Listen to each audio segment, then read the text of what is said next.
थोड़ा सा हम लोग बात करने वाले हैं रेगुलर। सपोज़ कि कोई रेगुलर कैंडिडेट जो रहेगा, वो किस तरीके से अपना सिलेक्शन, जैसे कि अभी जो तैयार बच्चे बहुत सारे, आपको ही पता है 5 साल लगभग होने वाला है वैकेंसीज़ का। बहुत सारे ऐसे भी लोग होंगे जो एलपी टेक्नीशियंस, रेलवे जेई की वेट कर रहे हैं कि भाई अब वैकेंसी आएगा तो भरेंगे। तो आप थोड़ा मुझे एप्टीट्यूड, रीजनिंग और जीएस जनरल साइंस और जनरल स्टडीज़ उसका थोड़ा बहुत बता दीजिए कि क्या स्ट्रेटेजी इनका होना चाहिए ताकि मैथ्स और रीजनिंग वो भी अच्छा हो जाए और जीएस का भी पोर्शन अच्छा हो जाए।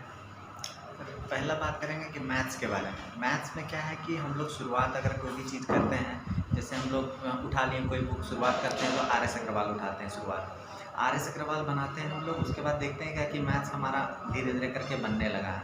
तब हम लोग को कोशिश करना चाहिए क्या कि एसएससी का, जैसे हम लोग कोई भी चीज़ का तैयारी कर रहे हैं तो एसएससी का जो स्टैंडर्ड क्वेश्चन आता है हर एक एग्ज़ाम में, तो एसएससी का प्रीवियस ईयर क्वेश्चंस, भले ही एमटीएस ही क्यों ना हो, सीएचएसएल ही क्यों ना हो, ज़रूरी ना कि वो सीजीएल का मेंस लेवल ही हो, वहाँ से शुरुआत करें और फिर धीरे धीरे करके अगर कोई क्वेश्चन ना समझ में आए तो उसका हम सॉल्यूशन देखें। कहीं फ्रेंड से कोई सलाह मिल पाए कि हाँ ये क्वेश्चन को कैसे सॉल्व करते हैं, ऑनलाइन कहीं हेल्प मिल पाए उसमें ट्राई करना, या फिर यूट्यूब में कोई भी टॉपिक नहीं समझ आए तो यूट्यूब में उसको देख लें।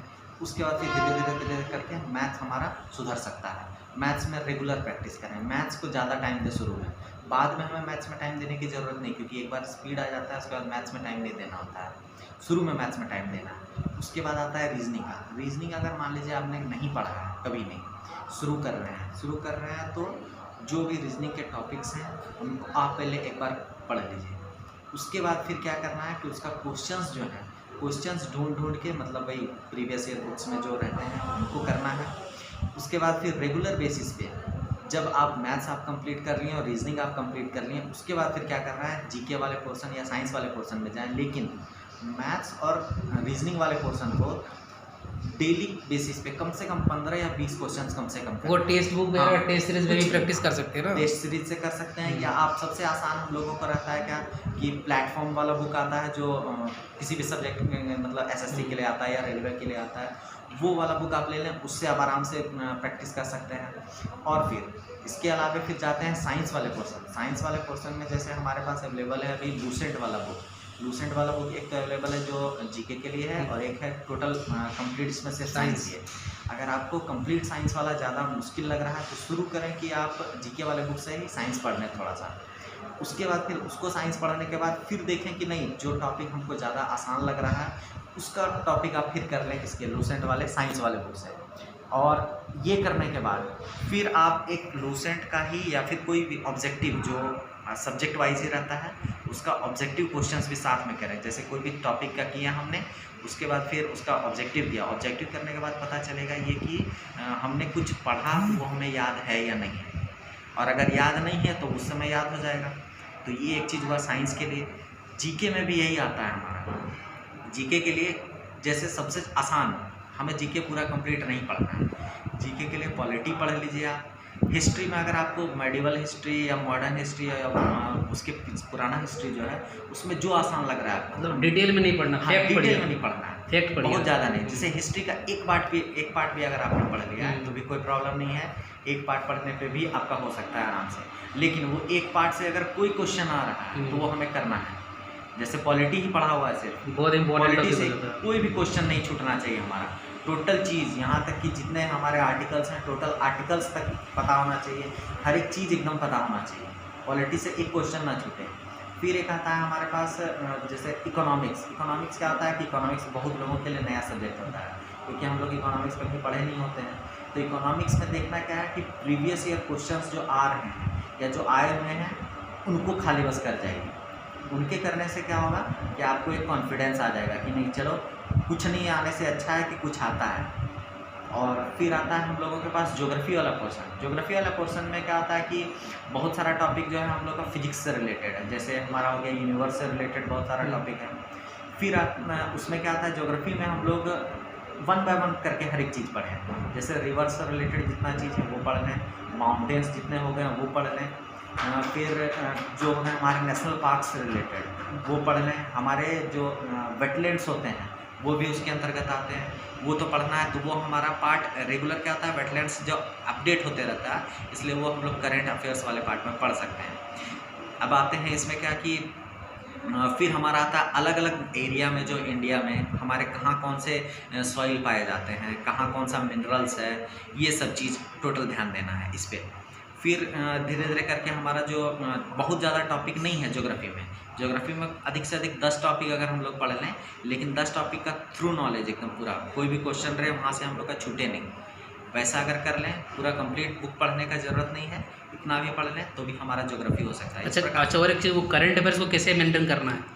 करंट अफेयर्स के भी क्वेश्चंस आजकल बहुत ज़्यादा पूछे जाते हैं। करंट अफेयर्स में क्या है कि अब थोड़ा मुश्किल हो गया है। डेली करंट अफेयर्स जो हम लोग 10 मिनट 15 मिनट का वीडियो जो देखते हैं, वो हमारे लिए इनफ नहीं हो पा रहा है, क्योंकि क्या हो रहा है कि बहुत सारा बात जो हम लोगों को क्वेश्चन वहाँ मिल रहा है, उससे एकदम अलग क्वेश्चन आता है एग्ज़ाम में। इसके लिए क्या है कि कोई भी एक मंथली बुक उठाएं। जैसे हमारा स्पीडी वगैरह हम लोग जो साल भर वाला पढ़ते हैं वो ठीक है, वो पढ़ना सही है कि फैक्चुअल क्वेश्चन जो है हमारा हैबिट है, अगर एक जगह मिल जा रहा है हर एक चीज़। लेकिन उसके अलावा कोई मंथली वाला जो है कोई भी मैगज़ीन वगैरह जो भी बहुत सारा आता है अभी, उसको आप एक उठाएं और उसको हर एक मंथ में, मतलब 3 दिन के करीब में आप आराम से पढ़ जाइएगा। और उससे क्या होगा कि नॉलेज जो है आपका किसी भी मंथ के बारे में, करंट अफेयर्स का, वो बहुत ज़्यादा बढ़ जाएगा। तो इसलिए, और फिर अगर जैसे हैबिट होता है हम लोगों का क्या कि लास्ट 6 मंथ करंट अफेयर्स देखने का, ठीक है, हाँ उसको देखेंगे, कोई दिक्कत नहीं है, लेकिन वो कब देखेंगे? जब हमने वो मंथली वाला पढ़ लिया हुआ है और डेली हम रेगुलर उसको देख रहे हैं, तब समझ में भी तब आएगा। समझ में आएगा एकदम आराम से, क्योंकि हमको पता रहेगा पहले से ही कि लास्ट 6 मंथ में जितना है वो मैंने पढ़ा हुआ है। और उससे क्या होगा, कॉन्फिडेंस डेवलप होता है। पहले से आपने पढ़ा हुआ है, उसके बाद 6 मंथ वाला पढ़ रहे हैं, तो हमारा कॉन्फिडेंस बहुत ज़्यादा बढ़ेगा।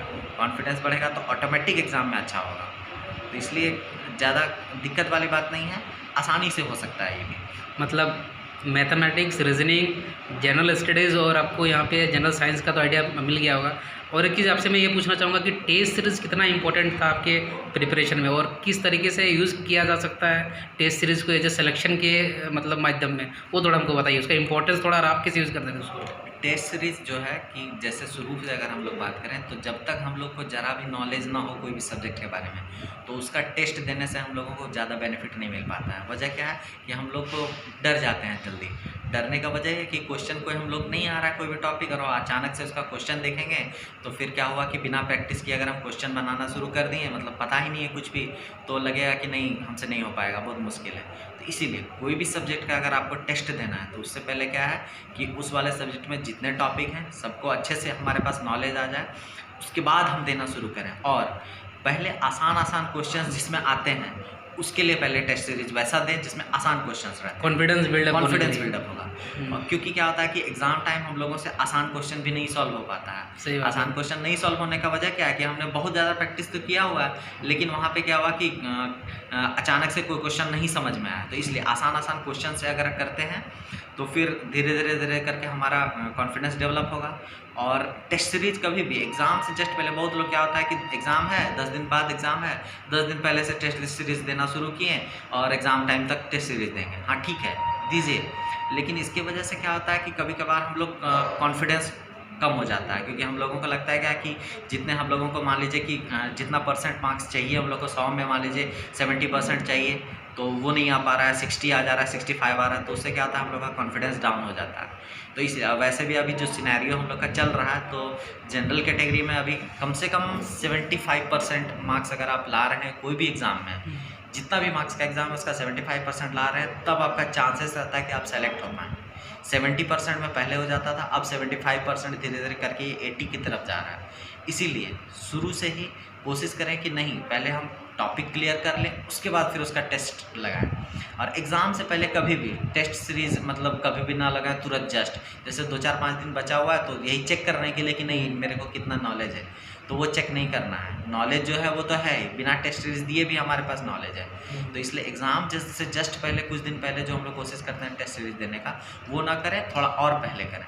और ये भी कि एडमिट कार्ड आने पे जो हम लोग शुरू करते हैं कि नहीं एग्ज़ाम डेट आ गया हम लोग का कि ठीक है 1 महीने बाद एग्ज़ाम है, तब हम लोग पढ़ना शुरू करते हैं कोई एग्ज़ाम के लिए। ऐसा नहीं करना है, हम लोग को अंदाज़ा खुद से लगाना है कि मान लीजिए आज से 6 महीने बाद एग्ज़ाम है या 5 महीने बाद एग्ज़ाम है या 4 महीने बाद, तो उस 4 महीने के लिए टोटल तैयारी करें, ये ना कि ठीक है एग्ज़ाम डेट आएगा उसके बाद तैयारी करें। किसी भी एग्ज़ाम के लिए हम लोग का फेलियर का सबसे बड़ा रीज़न यही होता है कि एग्ज़ाम डेट आता है उसके बाद हम लोग एग्ज़ाम का तैयारी करते हैं। जैसे कि कोई एग्ज़ाम मान लीजिए प्री और मेंस जिस किसी में है या टियर 1 टियर 2 है, तो उसमें क्या करते हैं कि टियर 1 दे लिए उसके बाद रिलैक्स हो जाते हैं कि जब तक हमारा टियर 1 का नहीं आएगा आंसर की तब करेंगे नहीं, तब तक नहीं करते हैं। लेकिन क्या होगा कि हो सके टियर 1 ना हो रहा हो, बहुत लोगों का यही होता है। तो ऐसा नहीं करना है। जैसे अगर मान लीजिए कि टियर 1 में ना हुआ, ठीक है, तो नेक्स्ट वाला जो टियर 1 रहेगा हो सके उसके लिए आप प्रिपरेशन अभी से कर रहे हो, या टियर 1 निकल गया आपका कुछ मार्क्स के वजह से कट ऑफ क्लियर कर लिया, तो आपने तो पढ़ा नहीं, जिसकी वजह से टियर 2 में मुश्किल हो जाएगा फिर।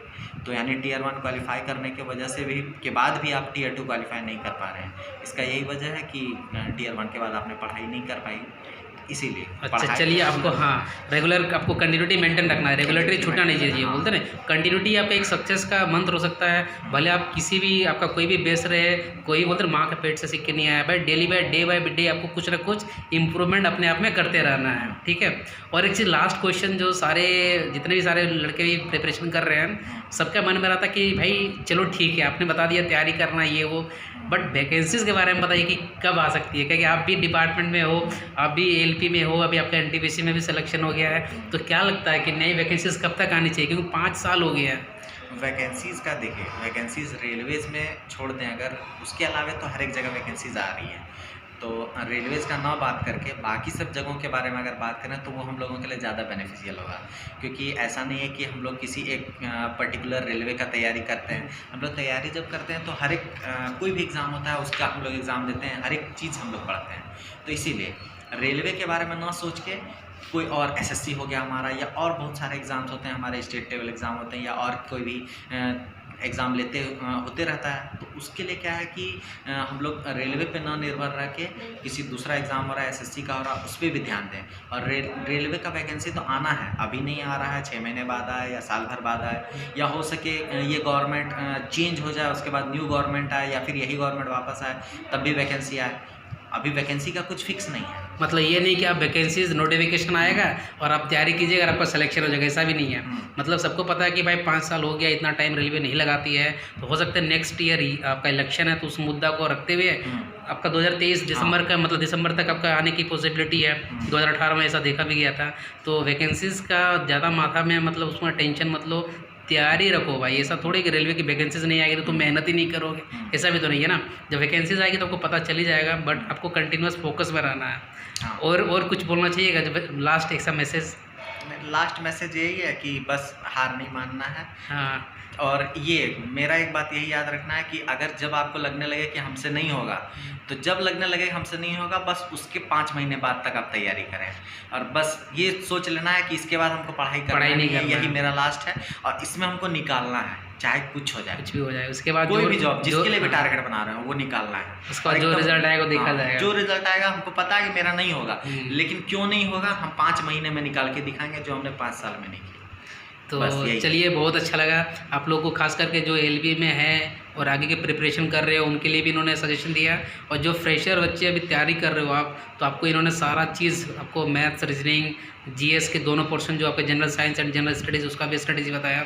फिर भी कोई अगर डाउट रहेगा आपके मन में तो भाई कमेंट करके ज़रूर पूछना, मैं आपको वहाँ पे रिप्लाई करता हूँ। और भाई को बहुत बहुत कॉन्ग्रेचुलेशंस, क्योंकि यार इनका भी सिलेक्शन हो गया है। तो फिर देखते हैं कहाँ इनका पोस्टिंग होता है, फिर आगे हम लोग मिलेंगे तो फिर बताते हैं कि कहाँ पे आगे जा रहे हैं आप। तो चलिए फिर नेक्स्ट वीडियो में मिलते हैं। So guys, thanks for watching this video.